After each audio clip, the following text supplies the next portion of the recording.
नमस्कार। उच्च माध्यमिक आदर्श विद्या मंदिर मालवीय नगर, कक्षा 11, विषय व्यावसायिक अध्ययन, अध्याय 1 खंड 2। इसमें हमारा जो प्रकरण चल रहा था व्यवसाय, पैसा और रोजगार में तुलना या अंतर। तो हमने 3 अंतर पहले पढ़ चुके हैं कि व्यवसाय की स्थापना, कार्य की प्रकृति और योग्यता। ये हम 3 पॉइंट पहले पढ़े थे। चौथा पॉइंट है प्रतिफल। प्रतिफल का मतलब है कि ये व्यवसाय करने वाले को क्या मिलता है। तो व्यवसाय करने वाले को प्रतिफल के रूप में अर्जित लाभ। ऐसे ही जो पैसा, इसमें जो डॉक्टर, वकील या चार्टेड अकाउंटेंट जो होता है उसको फीस मिलती है। सलाहकार के रूप में जो सलाह देते हैं उसके प्रतिफल के रूप में इनको फीस मिलती है। और रोजगार, जो सरकारी नौकरी या प्राइवेट नौकरी करता है या मजदूरी करता है तो उनको वेतन या मजदूरी के रूप में पैसे मिलते हैं। तो तीनों में अंतर यह है, व्यवसाय करने वाले को लाभ मिलता है, पैसा इसमें फीस मिलती है, और रोजगार इसमें वेतन या मजदूरी मिलती है। आगे देखिए पूंजी निवेश। नंबर 5, पूंजी निवेश, यानी व्यवसाय में कितनी पूंजी की आवश्यकता है, पैसे में कितनी आवश्यकता है, रोजगार में कितनी आवश्यकता है। तो व्यवसाय में देखिए, व्यवसाय की प्रकृति एवं आकार के अनुसार पूंजी निवेश आवश्यक है। व्यवसाय किस प्रकार का है, जैसे एक चाय पानी की थड़ी खोलने वाला है, 5,000 रुपए में शुरू हो सकता है। एक स्टेशनरी का 20,000 रुपए में व्यवसाय शुरू हो सकता है। एक जनरल स्टोर खोलना चाहता है तो लाख रुपए में शुरू हो सकता है। एक कपड़े की दुकान खोलने वाला 2 लाख रुपए में व्यवसाय शुरू कर सकता है, लेकिन ज्वेलरी में करोड़ों रुपए खर्च कर सकता है। तो व्यवसाय का आकार किस प्रकार का है, किस प्रकार का व्यवसाय आप करना चाहते हैं, उतनी ही उसके आकार के ऊपर पूंजी की आवश्यकता होती है। जबकि पैसे में स्थापना के लिए, जैसे एक डॉक्टर है, डॉक्टरी पढ़ के आ गया, अब क्लिनिक खोलना चाहता है तो उसमें उसको क्लिनिक के लिए एक रूम और उसमें फर्नीचर वगैरह, उसके इंस्ट्रूमेंट वगैरह की आवश्यकता है, इसलिए सीमित पैसा। ये एक वकील है, वकील अपना ऑफिस खोलना चाहता है तो ऑफिस और उसमें फर्नीचर, तो बहुत कम पैसे की आवश्यकता इन लोगों को होती है।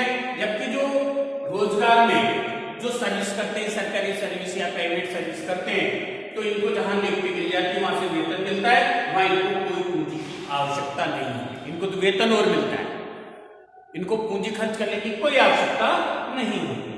आगे देखिए जोखिम। जब हमने शुरू में बताया था व्यवसाय एक जोखिम का खेल है जिसे प्रत्येक व्यक्ति नहीं खेल सकता। हमेशा जोखिम बनी रहती है, और जोखिम का प्रतिफल है हानि, लाभ। तो इसमें जो जोखिम है, लाभ अनिश्चित तथा अनियमित जोखिम, सदैव जोखिम बनी रहती है। कब भाव बढ़ जाए, कब भाव घट जाए। तो इस प्रकार व्यापारी सतर्क हमेशा रहता है कि भाव कम होते हैं, अधिकांश व्यापारी जब भी माल खरीदते हैं, और जैसे ही भाव बढ़ते हैं तो लाभ होता है। लेकिन जिस भाव में खरीदार उससे कम भाव हो गया तो जोखिम बनी रहती है, हानि हो जाती है। तो इस जोखिम सबसे अधिक व्यवसाय में जोखिम है। व्यवसाय में जोखिम बनी रहती है कि कब उसको हानि हो जाए और कब उसको, वो लाभ के अवसर चाहता है। व्यापारी व्यापार इसलिए करता है कि उसको लाभ प्राप्त हो, लेकिन कितनी बार परिस्थितियां ऐसी आ जाती है तो उसको हानि उठानी पड़ती है।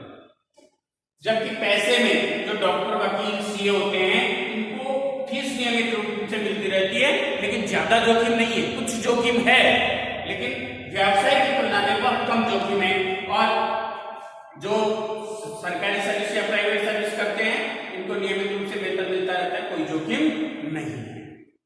पॉइंट नंबर 7, हित हस्तांतरण, यानी मैं जो कार्य कर रहा हूं इसका मैं मेरे कार्य को किसी दूसरे व्यक्ति को, परिवार के सदस्य को दे सकता हूं क्या, या बाहर के व्यक्ति को दे सकता हूं क्या। तो हित हस्तांतरण में, जैसे आप व्यापारी हैं, आपकी जनरल स्टोर चल रही है, आप कुछ औपचारिकताएं करने के बाद में लिखा पढ़ी करके उस दूसरे व्यक्ति को आप अपना व्यवसाय बेच सकते हैं। दूसरे व्यक्ति को वो आपका व्यवसाय संभाल सकता है, दुकान पे आके बैठ सकता है और उस कारोबार को वो चला सकता है, क्योंकि आपने उसको बेच दिया। तो इसमें कुछ औपचारिकताएं होती है, सहमति बन जाए, आपस में लेन देन की बात तय हो जाए, उसके बाद एक व्यापारी अपना व्यापार किसी दूसरे को बेच सकता है, वो व्यापारी चला सकता है। जैसे मिठाई की दुकान है, पहले और कोई व्यक्ति करता था, उसने दूसरे व्यक्ति को बेच दिया, वो मिठाई बनाता है। लेकिन जो पैसा है, जैसे वकील है, वो वकील अपना कार्य अपने परिवार के किसी व्यक्ति को या किसी रिश्तेदार को नहीं कह सकता कि मेरी जगह तू जाके खड़ा हो जाना, वकील बन जा। या डॉक्टर अपना पैसा जो है डॉक्टर का, वो कोई दूसरा व्यक्ति नहीं कर सकता। या जो चार्टेड अकाउंटेंट है, जो ऑडिट करता है, वो किसी दूसरे व्यक्ति को वो काम नहीं दे सकता, उसकी जगह हस्ताक्षर वही करेगा, दूसरा व्यक्ति नहीं कर सकता। तो यहां पर ये व्यक्ति अपना काम किसी दूसरे को नहीं दे सकते। ऐसे ही रोजगार में है कि जो व्यक्ति अकाउंटेंट है, उसकी जगह परिवार का दूसरा व्यक्ति नहीं जा सकता। बाबू का काम परिवार का दूसरा व्यक्ति जाके नहीं कर सकता। जिसको नौकरी दी है सरकार ने या प्राइवेट सेक्टर ने, वही व्यक्ति वो काम कर सकता है। वो ये नहीं कर सकता कि आगे मेरी जगह दूसरा मेरा भाई आ जाएगा या मेरा कोई रिश्तेदार आ जाएगा, ऐसा नहीं। तो यहां हित हस्तांतरण नहीं हो सकता दोनों जगह, लेकिन व्यवसाय में हित हस्तांतरण हो सकता है। लास्ट पॉइंट है आचार संहिता। आचार संहिता एक संगठन बना हुआ होता है, उस संगठन के नियम वगैरह मान्य होते हैं। तो व्यवसाय में ऐसी कोई आचार संहिता नहीं है, इस प्रकार का कोई संगठन बना हुआ नहीं है, तो इनको आचार संहिता के कोई नियम की पालना करनी है। लेकिन पैसे में, जैसे कि मैंने पहले भी बताया था, medical council bar of India डॉक्टरों की एक एसोसिएशन है जिनमें इनकी सदस्यता होती है और उसके आचार संहिता यानी उसके नियमों का इनको पालन करना होता है।